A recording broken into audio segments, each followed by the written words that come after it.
বেশ কিছুদিন বন্ধ থাকার পর সীমান্ত এলাকা দিয়ে ফের শুরু হয়েছে অনুপ্রবেশের ঘটনা। আগরতলা রেল স্টেশনে দুই বাংলাদেশি মহিলা নাগরিকের গ্রেফতার এই ঘটনার প্রমাণ। বৃহস্পতিবার সন্ধ্যা যৌথ অভিযানে পুলিশ স্টেশন থেকে এই দুই বাংলাদেশি মহিলা নাগরিককে গ্রেফতার করে।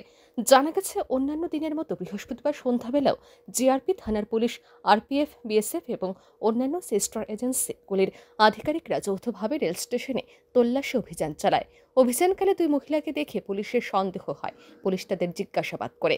জিজ্ঞাসাবাদে প্রথমে তারা নিজেদের ভারতীয় নাগরিক বলে উল্লেখ করলেও পরে স্বীকার করে তারা বাংলাদেশি নাগরিক। ধৃতদের মধ্যে একজনের নাম নদিয়া আক্তার মেম, বয়স আনুমানিক ১৯ বছর এবং অপরজনের নাম রূপালী আক্তার, বয়স আনুমানিক ৩৮ বছর।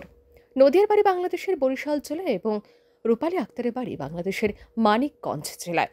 শুক্রবার আগরতলা রেল স্টেশনের জিআরপি থানার আধিকারিক এই সংবাদ জানান। তিনি জানান, ধৃতদের কাছ থেকে একটি আইফোন, কয়েকটি ভাঙা স্মার্ট মোবাইল ফোন, কিছু ভারত এবং বাংলাদেশের অর্থ উদ্ধার করা হয়েছে।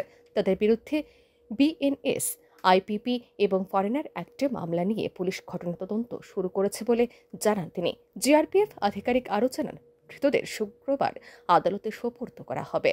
আমাদের আগরতলা রেল স্টেশনে একটা জয়েন্ট অপারেশন করা হয়, যার মধ্যে আমাদের আগরতলা জিআরপি থানা, আরপিএফ, বিএসএফ এবং আমাদের যে আরও সিস্টার এজেন্সি আছে সবাই মিলে। তো আমরা গতকালকে আগরতলা রেল স্টেশন থেকে দুজন বাংলাদেশি মহিলা নাগরিককে গ্রেপ্তার করা হয়। তো তারা অ্যাকচুয়ালি অবৈধ উপায়ে ভারতে প্রবেশ করে এবং জিজ্ঞাসায় বলে যে তারা আগরতলা রেল স্টেশন হয়ে কলকাতা হয়ে মুম্বাই যাবে, এরকম বলেছে। তো তাদের নাম জিজ্ঞেস করলে বলে একজনের নাম নদিয়া আক্তার মিম, উনি বরিশাল জেলার অন্তর্গত বাংলাদেশের, এবং আরেকজন হলেন রূপালী আক্তার, উনি মানিকগঞ্জ জেলার অন্তর্গত বাংলাদেশ।